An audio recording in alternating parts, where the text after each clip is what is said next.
Doa Tuhan bagi bangsa, kami menyerahkan dan kuasa-Mu. Kiranya Tuhan Kau berkati, Kau pimpin kami Tuhan dalam setiap kehidupan kami ya Tuhan pada pagi doa pagi ini Tuhan. Kami menyerahkan Tuhan pada pagi doa pagi dan kuasa-Mu. Haleluya. Amin. Silakan hambanya. Selamat pagi Bapak Ibu Saudara di dalam Kristus. Damai sejahtera senantiasa melimpah dalam hidup kita. Pagi hari ini kita akan belajar mengenai pengetahuan akan kekekalan. Bapak Ibu Saudara, berbicara mengenai kekekalan seharusnya ada sesuatu yang berbeda bagi anak-anak Tuhan.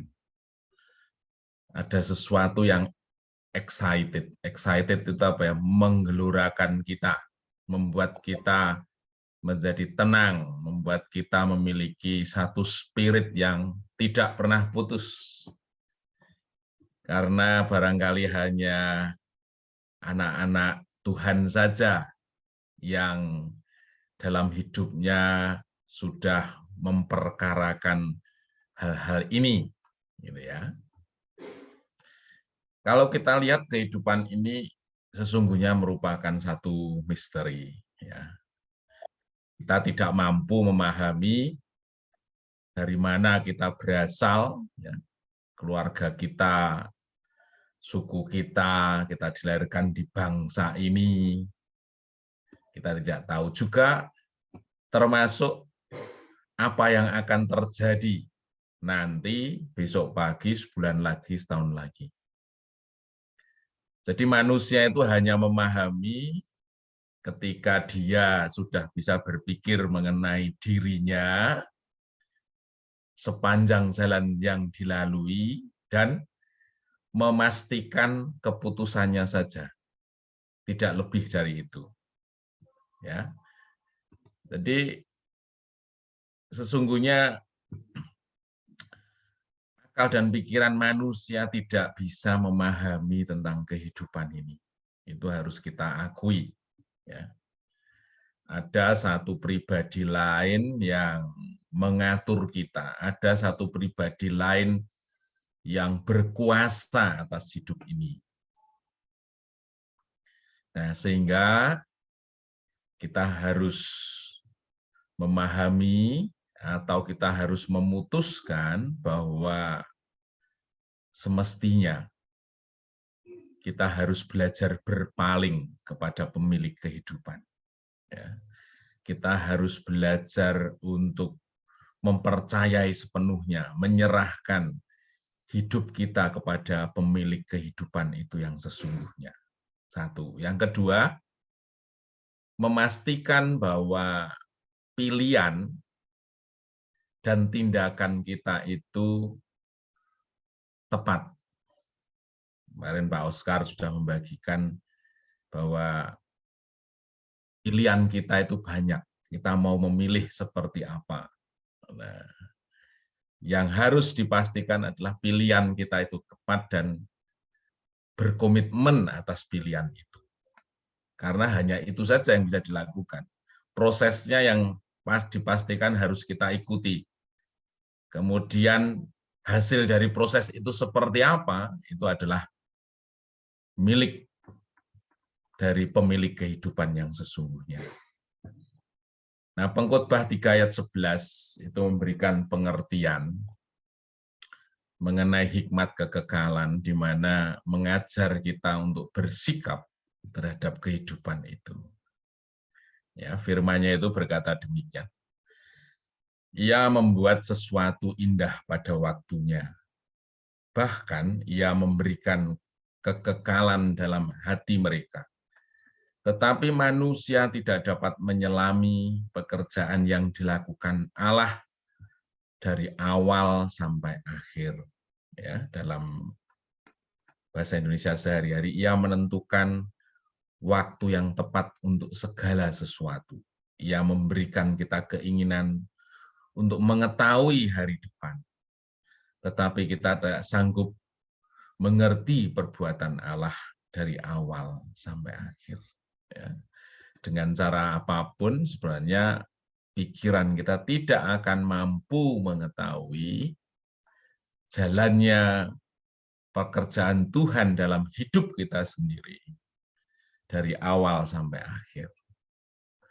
Nah, kita mencoba untuk memahami perkataan firman dalam Pengkhotbah 3 tadi, bahwa ia membuat sesuatu indah pada waktunya. Itu memberikan kita pengertian bahwa seberapapun tidak diinginkannya kehidupan kita saat ini, betapapun susahnya, seperti apa permasalahan yang kita hadapi, tetapi firman-Nya mengatakan pada saatnya suatu yang indah itu pasti kita dapatkan. Kemudian pengertian yang lain adalah yang tidak enak, yang tidak baik menurut perasaan kita, itu akan dibuatnya menjadi indah pada saatnya.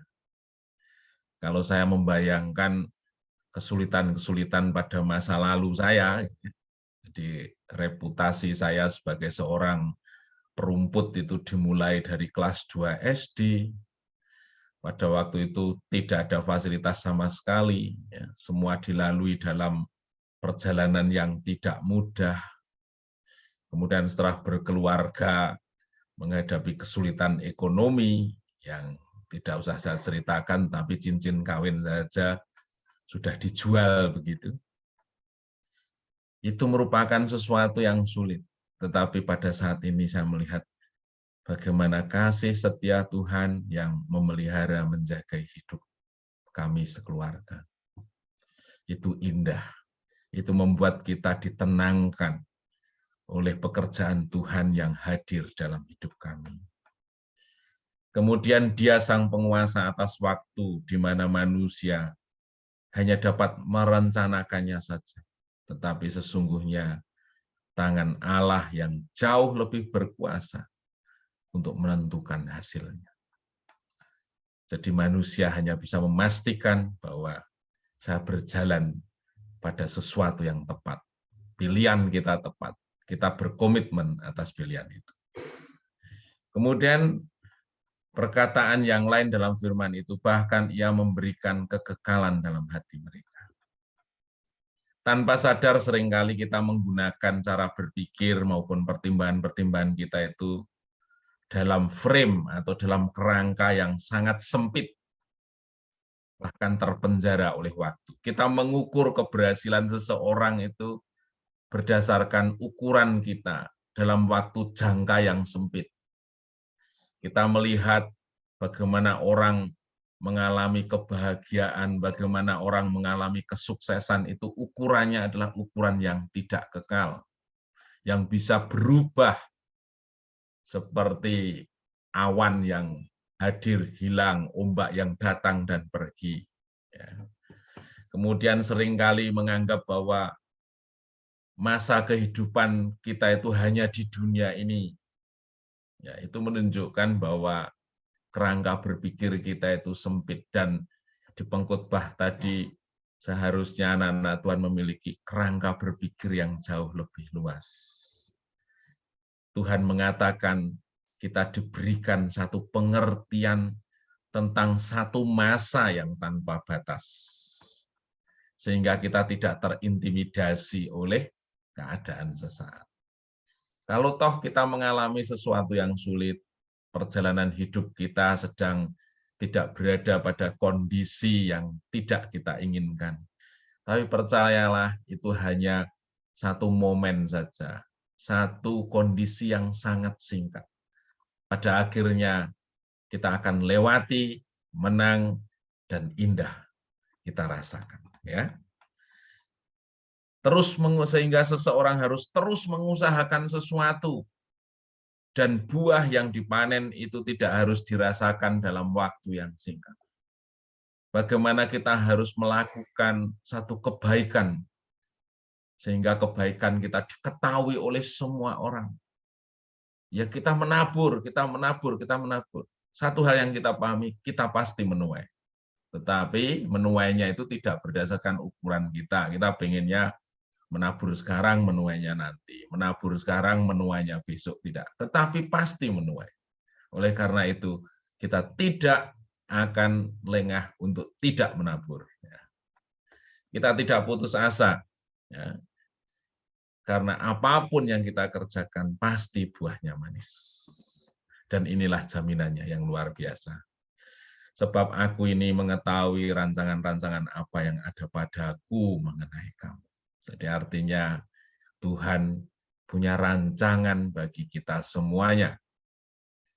Sekalipun kita menghadapi sesuatu yang tidak kita inginkan, tidak baik, bahkan mendatangkan duka cita, tetapi rancangan Tuhan, katanya, adalah rancangan damai sejahtera dan bukan rancangan kecelakaan.